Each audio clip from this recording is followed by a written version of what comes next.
विदा तुमको करते हैं आंसुओं से हम, विदा तुमको करते हैं आंसुओं से हम।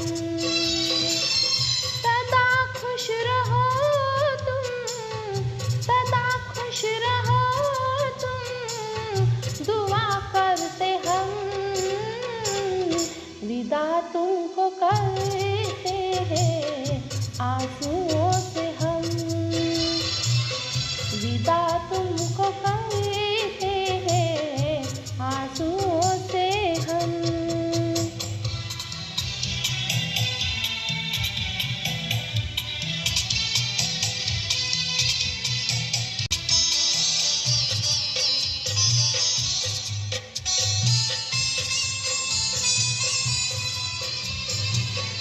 भाग्य आपका है जो जन्म ऐसा पाया,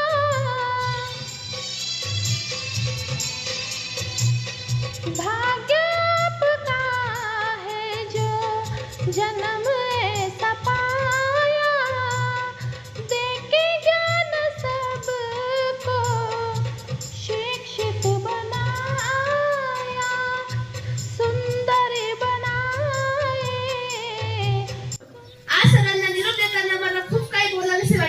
पण शब्द सुचत नाही। त्यांच्या शिकवण्याने आम्हाला शिस्त, मेहनत व आत्मविश्वास मिळाला। त्यांनी आमच्यामध्ये लपलेले गुण शोधून ते विकसित करण्यासाठी प्रयत्न केले। कोणताही प्रश्न विचारल्यास ते आम्हाला प्रेमाने समजावून देतात। आज आमच्या मनात अनेक भावना दाटून आल्या आहेत। आमचे आदरणीय शिक्षक साळके सर यांची दुसऱ्या शाळेवर बदली झाली याचा आनंदही आहे, कारण त्यांना नवे अनुभव मिळणार आहे।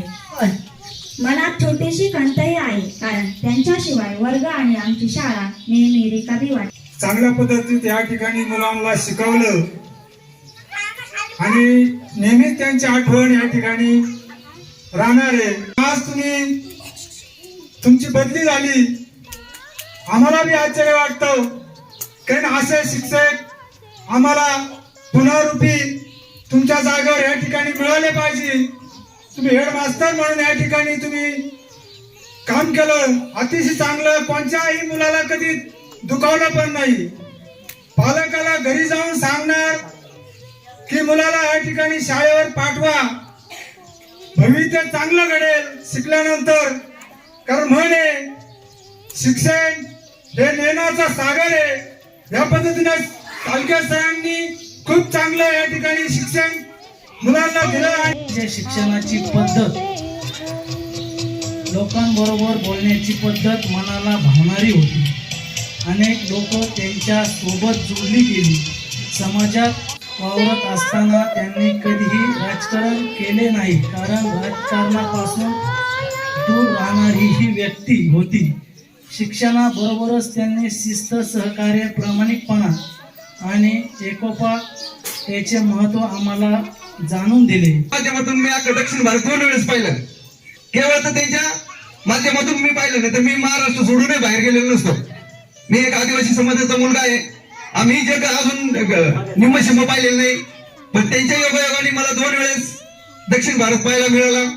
आणि ज्या पद्धतीने आदिवासी मुलांमध्ये ते शिकवण्याच्या माध्यमातून रुजले का, आईची भाषा मुलांना कळावी म्हणून आई लहान मुलांसारखी बोलते, तसेच आदिवासी भाषा स्वतः आणि अनुकरण करून मुलांना शिकवण्याचं जे स्किल निर्माण केलं त्यांनी। आणि आताही त्यांना आदिवासी वाडी आहे, तर त्यांनी त्या ठिकाणी चांगल्या प्रमाणे काम करून पुढील वाटचालीसाठी मी माझ्या वैयक्तिक कुटुंबाच्या वतीने लाख लाख शुभेच्छा देतो आणि थांबतो। सरांबद्दल सांगायचं ते आमचे मार्गदर्शक, शेती असो किंवा शैक्षणिक असो, त्यांनी आम्हाला सर्वशी मार्गदर्शन केलेलं। ते जरी समोर उभे राहिले तरी आम्हाला भीती वाटायची, कारण त्यांचं बोलणं म्हणजे एक वकिलासारखं होतं। पण ते आज आपल्यातून इथून तारवाडवरून बदली होऊन दुसऱ्या शाळेवर जातात, पण लांब। आज साळके सर आपल्या शैक्षणिक कारकिर्दीतले 11 वर्ष जवळजवळ पूर्ण करून या ठिकाणाहून, या शाळेतून बदली होऊन पारनेर तालुका जिल्हा परिषद शाळा रानमाळा पळशी या ठिकाणी रुजू झालेले आहेत. वास्तविक बघता तारवाडीच नव्हे तर वावरत जांभळी या पंचक्रोशीला लाभलेला एक अवलिया शिक्षक म्हणून साळके सरांचा उल्लेख करता येईल. आमच्यासारखे अनेक शेकडो शिक्षक आतापर्यंत आले आणि गेले, परंतु फक्त शाळा आणि विद्यार्थ्यांमध्ये रमणारे इतर शिक्षक मी पाहिले.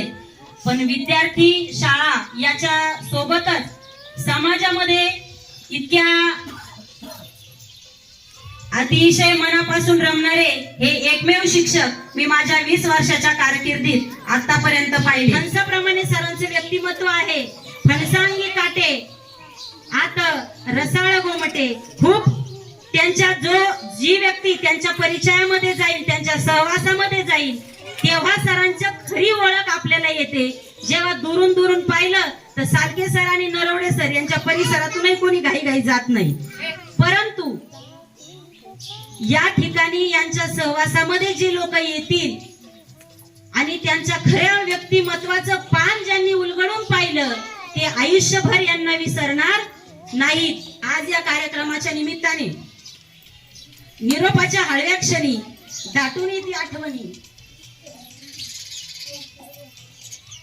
निरोपाच्या हळव्या क्षणी दाटून येते आठवणी. डोळ्यात साठते पाणी आणि मूक होते वाणी. या उक्तीनुसार आज मला खूप बोलायचं होतं, परंतु प्रत्यक्षात माझ्या मनामध्ये ज्या भावना आहेत त्या मी सरांसमोर सगळे व्यक्त करू शकत नाही. परंतु सरांनी आपल्या शैक्षणिक कारकिर्दीमध्ये, आपल्या व्यावसायिक कारकिर्दीमध्ये, कौटुंबिक जीवनामध्ये ज्याप्रमाणे कुठल्याही प्रकारच्या लाभाची, फळाची अपेक्षा न करता आज ह्या वाडीशी त्यांचा कुठल्याही प्रकारे रक्ताचा नातेसंबंध नसताना आपल्याला इतकं वाहून घेतलं, तर रक्ताच्या नात्यासाठी सरांनी आपल्या जीवाची कधीही पर्वा केली नाही.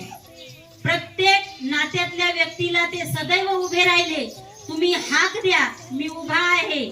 आणि म्हणजे असे सहकारी लाभणं, अशा व्यक्तींचा सहवास आपल्याला मिळणं आपल्या आयुष्यातली ही खूप मोठी दुर्मिळ पर्वणी आहे. आणि असो सरांचा या गावाला, या परिसराला मिळाला हा सहवास भरपूर आहे. सरांनी आतापर्यंत आपल्या आयुष्यामध्ये खूप काही दिलं, परंतु मी परमेश्वराकडे एवढीच अपेक्षा व्यक्त करते की परमेश्वराने सरांना निरोगी, दीर्घ आणि उत्तम असं आयुष्य द्यावं.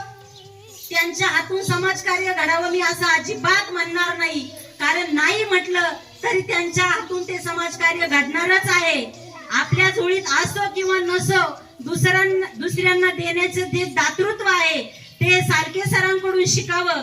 या प्रसंगी साळके सरांना दीर्घायुष्य चिंतून एक उत्तम असं आरोग्य मिळावं अशी आपणा सर्वांच्या वतीने परमेश्वराकडे विनंती करते. आणि संयोजकांनी या ठिकाणी मला बोलण्याची जी संधी उपलब्ध करून दिली, माझे तोडके मोडके विचार आपण शांतपणे ऐकून घेतले, त्याबद्दल सर्वांचे धन्यवाद व्यक्त करते.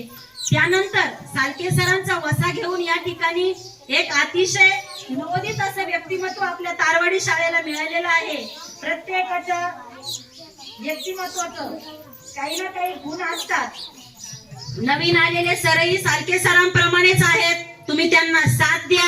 हे नवीन व्यक्तिमत्व आहे. आम्ही जुने लोक आहोत. अतिशय सगळ्या प्रकारामध्ये ते निष्णात आहेत. वेळोवेळी मुलं शाळेत पाठवा, सरांना साथ द्या. सर्वांच्या वतीने साळके सरांना मानाचा निरोप देऊन या ठिकाणी माझे मनोगत थांबवते. धन्यवाद. आणि प्रत्येकाला सांगतो, आता मुलांना बोलण्यासारख्या गोष्टी नाही, त्यांचं शिक्षण चालू आहे. ते ज्यावेळेस 8वी 9वी 10वीला जातील त्यावेळेस त्यांना समाजाची थोडीफार जाणीव कळल. पण आपण मोठी आहोत, सगळे जाणती माणसं आहोत. आपलं कुटुंब, आपलं घर प्रथम सुधरवायचं पहा, आपली प्रगती कशी होईल ह्या गोष्टीचा विचार करा. काम धंदे काय शोधा, धंदे काढा नवीन, काय करायचं ते करा, पण आपली प्रगती करून घ्या आणि आपल्या मुलांना चांगलं शिकवा. या सर्व 20 वर्षाच्या कालावधीमध्ये वावरत गावाने माझं कल्याण केलेलं आहे. मला कशाची कमतरता पडलेली नाही. त्यामुळं माझा स्वभाव हा देणारा बनला, कारण मला देणारा वरचा आहे, तो काय मला कमी करीत नाही. त्यामुळं माझाही हात कसा असतो, जरा ढिल्ला असतो. हे कर्माचं फळ आहे. जसे आपण कर्म करतो त्या कर्माचं फळ आपल्याला आपला भगवंत देत असतो. एक वेळेस देवाला घाबरायचं नाही. देव तुमच्यासाठी काहीच नाही करणार, चांगलंही करणार नाही आणि वाईटही करणार नाही. तो वाईटावरही बसलेला नाही आणि चांगल्यावरही बसलेला नाही. तुम्ही जे काम करता, कर्म करता, त्याचं फळ द्यायचं काम फक्त देवाकडे आहे. आणि आपण ते कर्म सोडून दिलं आणि देवालाच देव मानित बसलो, देवालाच हार तुरे काय उपवास जुन्या भानगडी सगळ्या केल्या. देव मानावा, देव आहे हे मानणारा मी आहे, पण देवाच्या पुढं आणखीन एक आहे, कर्म. आणि त्या कर्माला जर आपण चांगले जागलो तर नक्की 100% आपलं कल्याण होऊन जाईल. त्यामुळं आपलं कल्याण, आपलं चांगलं भलं कसं होईल अशी कर्म करा आणि आपलं स्वतःचं भलं करून घ्या. स्वतःचं भलं झालं म्हणजे ऑटोमॅटिक समाजाचं भलं होतं. समाजाचं भलं झालं म्हणजे आपोआप देशाचं भलं होतं आणि सगळ्या गोष्टी चांगल्या घडून येतात. माझा सत्कार केला, आम्हाला इथं बोलवलं, त्याबद्दल मी सर्व ग्रामस्थ, शाळेचे सर्व शिक्षक यांचे आभार मानतो. आणि माझे शाळेतली जी मुलं आहेत त्यांची मी माफी मागतो. माझे 2 शब्द संपवतो. मिले आपको सेहत भरी उम्र तेरी, हंसते खेल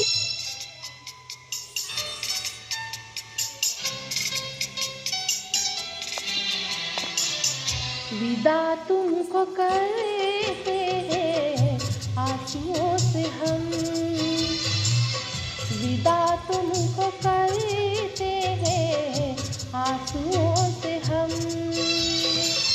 सदा खुश रहो तुम, सदा खुश रहो तुम, दुआ करते हम, विदा तुमको करते हैं आंसुओं